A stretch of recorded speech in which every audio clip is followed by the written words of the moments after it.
کیا آپ جانتے ہیں کہ سائنس کے مطابق شب معراج کو اصل میں کیا ہوا تھا؟ میں سائنس کی بات کر رہا ہوں۔ ناظرین گرامی، واقعہ معراج یا سفر معراج انسانی عقل کو دنگ کر دینے والا واقعہ ہے۔ اس واقعے میں اللہ رب العزت نے اپنے محبوب خاتم النبیین حضرت محمد مصطفیٰ صلی اللہ علیہ وآلہ وسلم اور خود کے درمیان تمام پردوں کو گرا دیا، لیکن سائنس دوستو اس واقعے کو تسلیم کرنے میں حیل و حجت سے کام لیتی ہے اور اپنی عقل و دانش کے مطابق نت نئے ایکسپیرینسز کرتی رہتی ہے۔ دوستو، قرآن مجید میں بیان کیے گئے تمام حقائق کو پرکھنے کی تگ و دو میں رہتی ہے سائنس یہ سوال کرتی ہے کہ اگر روشنی کی رفتار سے سفر کیا جائے، یعنی اگر بجلی کی تیزی سے کوئی بھی انسان سفر کرے تو بھی یہ امپاسبل ہے کہ ایک ہی رات میں ایک ہی لمحے موجود میں مسجد احرام سے مسجد اقصی اور پھر مسجد اقصی سے پہلے آسمان اور یوں دوسرا تیسرے چوتھے پانچویں چھٹے اور ساتویں آسمان اور اس سے آگے سدرۃ المنتہا اور اس کے بعد سدرۃ المنتہا سے بھی آگے یعنی اللہ سبحانہ تعالیٰ کے عرش تک جا پہنچے ایک انسان اور پھر اپنے خالق و معبود سے ملاقات کا شرف حاصل کر کے واپس بھی آ جائے۔ یہ سب سپیڈ آف لائٹ سے بھی، یعنی بجلی کے جو سپیڈ ہے، لائٹ رفتار ہے جو ہے نا روشنی کی،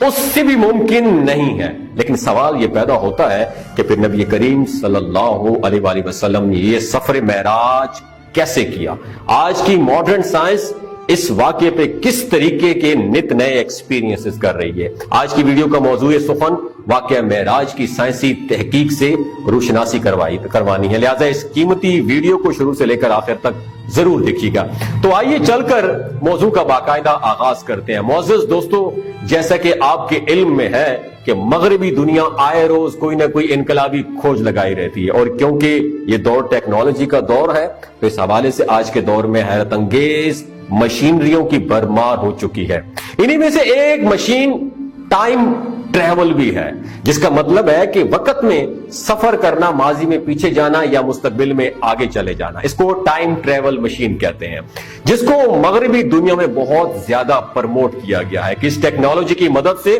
ایسی ڈیوائسز بنائی جا چکی ہیں جن کی مدد سے وقت میں سفر کو ممکن بنایا جا سکتا ہے۔ لیکن آپ جانتے ہیں کیا، قرآن مجید فرقان حمید میں 1400 سال پہلے ہی یہ ڈسکس کیا گیا ہے کہ جب نبی کریم صلی اللہ علیہ وآلہ وسلم مکہ مکرمہ سے مسجد اقصی پہنچے، اگر اس دور کے مطابق اونٹ یا گھوڑے پر سفر کیا جاتا تو اس سلسلے میں 30 یا 40 دنوں کا وقت لگ سکتا تھا، مگر آپ صلی اللہ علیہ وآلہ وسلم نے نہ صرف مسجد اقصی تک کا سفر کیا بلکہ 7ویں آسمان تک جا پہنچے اور اس سے بھی آگے سدرۃ المنتہا تک پہنچے، وہ حد کہ جس کے آگے جناب جبرائیل علیہ السلام کے پر بھی جل جاتے ہیں۔ دوستو، سائنس کے لیے یہ سمجھنا ناممکن تھا کہ آپ صلی اللہ علیہ وآلہ وسلم نے پوری کائنات کا ٹریول سفر کیا، لیکن زمین پر بہت کم وقت ان کا گزرا۔ سائنس کی اسپیشل تھیوری آف ریلیٹیوٹی کے مطابق اگر کوئی جسم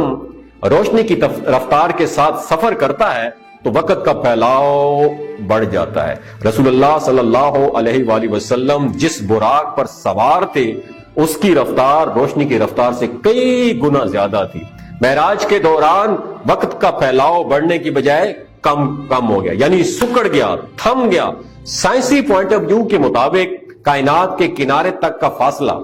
کسی بھی ڈائریکشن میں 46.5 بلین نوری سال ہے، جسے مرئی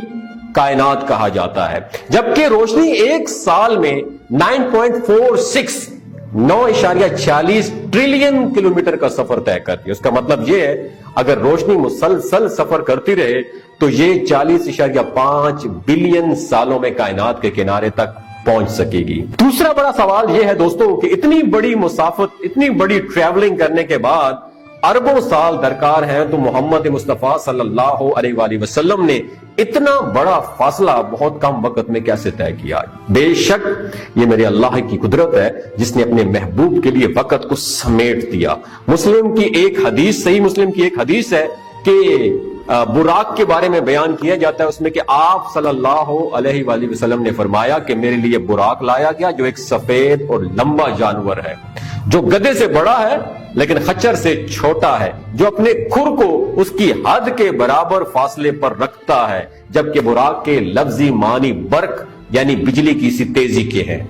یعنی براق بجلی کی تیزی سے کہیں زیادہ تیز رفتاری سے سفر کر سکتا ہے۔ دوستو، واقعہ معراج ہمارے پیارے نبی حضرت محمد مصطفیٰ صلی اللہ علیہ وآلہ وسلم کا معجزہ ہے، اور معراج کے سفر کے دوران آپ صلی اللہ علیہ وآلہ وسلم نے پوری کائنات کی سیر کی۔ آپ صلی اللہ علیہ وآلہ وسلم نے اپنے اللہ تعالیٰ سے ملاقات کی، اور آپ صلی اللہ علیہ وآلہ وسلم نے جنت اور جہنم کا ایکسپوجر بھی، مشاہدہ بھی کیا۔ آپ صلی اللہ علیہ وآلہ وسلم نے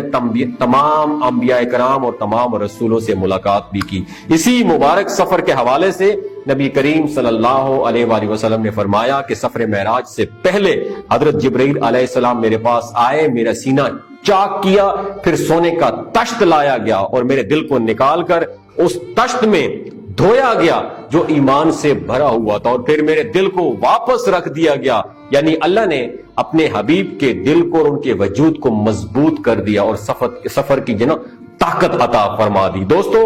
غیر مسلموں نے واقعہ معراج کی حقیقت پر کفر اور اختلافات کیا، لیکن کئی بار غیر مسلموں نے یہ سوال اٹھایا کہ حضور نبی کریم صلی اللہ علیہ وآلہ وسلم کے لیے یہ کیسے ممکن تھا کہ وہ بہت کم وقت میں پوری کائنات کا سفر طے کر سکیں۔ سائنسی نظریہ یہ ہے، اگر بجلی کی رفتار سے بھی سفر کیا جائے تو یہ بھی ممکن نہیں ہے کہ ایک کہکشاں سے دوسری کہکشاں اور اس سے آگے کا سفر کیا جا سکے، جبکہ سائنس کی جدید تھیوری یہ بھی کہتی ہے کہ وہاں ہول کے مطابق ہول کے دروازوں میں سے ایک دروازے کو کھول کر اگر چند لمحوں کا سفر کر لیا جائے تو اس کا دوسرا دروازہ کسی دوسری کہکشاں میں چلا جائے گا، وہاں پہ جا کے کھلے گا۔ تو اس کا مطلب یہ ہے کسی ایک دروازے کو کھول کر کسی دوسری کہکشاں میں داخل ہوا جا سکتا ہے۔ اس تھیوری کے مطابق جس کا سہارا لیا گیا وہ قرآن مجید میں بیان کردہ آیات ہی ہیں جو کہ سورہ معراج سے لی گئی ہیں، جس میں اللہ رب العزت نے فرمایا کہ ایک سوال کرنے والے نے سوال کیا جو واقعہ ہونے والا ہے کافروں کے لیے، اور اس کو کوئی ٹالنے والا نہیں ہے، جو اللہ کی طرف سے واقعہ ہوگا، جو سیڑھیوں کا یعنی آسمانوں کا مالک ہے، جن سیڑھیوں پر فرشتے اور اہل ایمان کی روحیں ان پر چڑھ کر جاتی ہیں، اور وہ عذاب اسی دن ہوگا جس کی مقدار 50,000 سال ہے۔ علماء اس کی تفسیر بیان کرتے ہوئے لکھتے ہیں کہ انسانی وقت میں اس کا موازنہ کیا جائے، جس میں ہم رہ رہے ہیں یہ انسانی وقت ہے، اگر اس میں اس کا موازنہ کیا جائے تو جس ہم 50,000 سال کی بات کر رہے ہیں تو وہ وقت 50,000 سال بنے گا، اور یہ سفر ایک دن میں طے ہوگا جسے قیامت کے دن کا نام دیا جاتا ہے۔ اور بالکل اسی طریقے سے اللہ نے وہ سیڑھیاں بنا رکھی ہیں، یعنی وہ دروازے جو ایک آسمان سے دوسرے آسمان تک کا سفر محض ایک دروازہ کھلنے کا ہے۔ اس سے متعلق قرآن مجید میں سورۃ الحجر کی آیت نمبر 13 اور 14 میں بیان کیا گیا ہے کہ اگر ہم ان پر آسمان کا دروازہ کھول دیں اور اس میں سے چڑھ جائیں تو البتہ یہ کہیں گے کہ ہماری نظر بندی کر دی گئی ہے، بلکہ ہم پر جادو کر دیا گیا ہے۔ ناظرین گرامی، ان آیات میں بیان کیا گیا ہے کہ وہ لوگ جو گمراہ ہیں اللہ انہیں راستہ بھی دکھا دے، جس طریقے سے فرشتے آسمان کے درمیان سفر کرتے ہیں تو وہ لوگ کہیں گے کہ یہ ہماری آنکھوں پر پٹی باندھی گئی ہے یا ہم پر جادو کیا گیا ہے، یا ایسا ممکن نہیں ہے۔ یعنی اللہ سبحانہ و تعالیٰ نے یہ بھی بتا دیا ہے کہ فرشتے کس طرح سے سفر کرتے ہیں، اور آسمانوں کے درمیان وہ دروازے یا سیڑھیاں کیسے موجود ہیں جو ایک آسمان سے دوسرے آسمان کا سفر فوری طور پر ممکن بنا سکتی ہیں۔ آج سائنس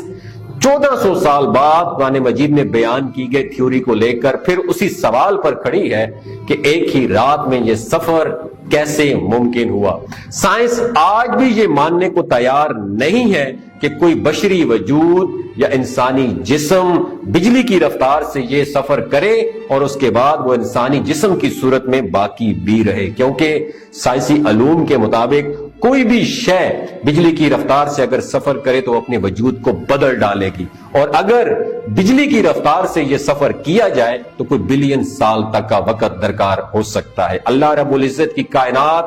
بہت وسیع ہے، کائنات کی حد جو ہے لمٹ کوئی نہیں جان سکتا، اس کے بارے میں صرف اور صرف اللہ رب العزت کی ذات ہی جانتی ہے۔ یہ سفر کیسے ممکن ہو سکتا ہے؟ اللہ رب العزت کے اپنے محبوب سے ملاقات کے دوران کیا کیا باتیں ہوئی ہیں اس کے بارے میں اللہ اور اس کے رسول ہی بہتر جانتے ہیں. اگر یہ